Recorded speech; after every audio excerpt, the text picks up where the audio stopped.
Sri Andal is still engaged in waking up the Lord with some praise that fits only him. She says, 33 அமரர்க்கு முன் சென்று, O Lord, you who go first to face the enemies for the sake of the 33 crores of devas, கப்பம் தவிர்க்கும் கலியே துயிலெழாய், and you remove all their fears.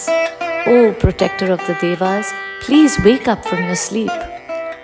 செப்பமுடையாய் திரளுடையாய், O our eternal guardian who possesses limitless powers, செற்றார்க்கு வெப்பம் கொடுக்கும் Vimala துயிலெழாய், to your enemies you give hardships.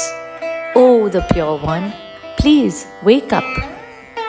செப்பன்ன மென்முலை செவ்வாய் சிறுமருங்குல் நப்பின்னை நங்காய் திருவே துயிலெழாய். Now Sri Andal praises the beauty of Nappinnai Devi, who possesses the most excellent good qualities of a woman who is like that of Goddess Lakshmi herself, and requests her, please wake up.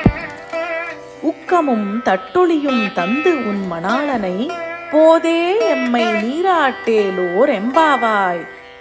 Please give us a hand fan and a mirror that is used in our Nombu, and then please also wake up your dear Lord and send him to us right away to bathe as part of our Pave Nombu.